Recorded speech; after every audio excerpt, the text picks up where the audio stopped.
اوس تاسو موږ له کوره منع کړو، تاسو راسره امداد کوئ چې څه مناسب ستاسو کېږي نو موږ سره کوئ، چې موږ لکه ډېره مجبوره شو نو تاله راځو.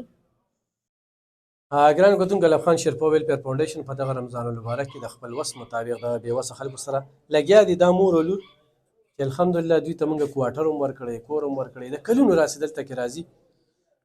نن ورځ چې کومه ده نو نن موږ په سوونو زنانه راغلې وي.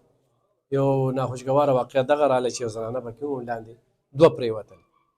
الله پاک د صحت ورکړي، خو رش دی تادي ده، موږ خو ډېر په عزت سره خپل ډېر کوشش کوو، ډېر زیات کوشش کوو چې دغې خلکو ته ډېر په عزت سره دغه هر څه میلو شي چې سم وسي. مورې څه به وایې په دې؟ بچې زه ستاسو څه وس کېږي ما سه امداد کولی شئ نو څو کالونه راځئ دلته؟ 8 کالونه راسه 8 کال چې راځو تاسو را دغه راکوئ موږ یې خورو. خوشحاله دي؟ ښه خوشحاله خدای دې ماشاءالله خدای دې څه ښه ډېر ځوانان او ډېر شته دي د خدای پاک در کې بس ما ورڅه ښه ګزاره کېږي چې ډېر بېوسه شم نو تعالی را منډه وکړم. څه به وایې؟ اوس تاسو موږ له کوره منع کړو، تاسو راسره امداد کوئ چې څه مناسب ستاسو کېږي نو موږ سره کوئ، چې موږ لکه ډېره مجبوره شو نو تاله راځو.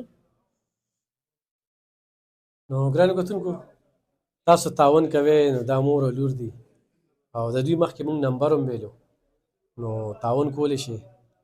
او ستاسو دا زموږ په کوارټرو کې اوسېږي دا 2 کالونه او دا دي د تغبې او د دوی واقعه داسې وه چې تاسو به په ګاڼۍ کې ویده کېدی که نه؟ په ګاڼۍ کې به ویده کېدو بیا چې ته راغلې باران راښکې شوی و جو کې رامنډه تورې اوبه راسېدې ته راغلې موږ یې راجوت کړو. هر سړي دلته یو بېله سټوري ده، ضرور سه مدد وکړي. ډېره مننه، خوشحاله.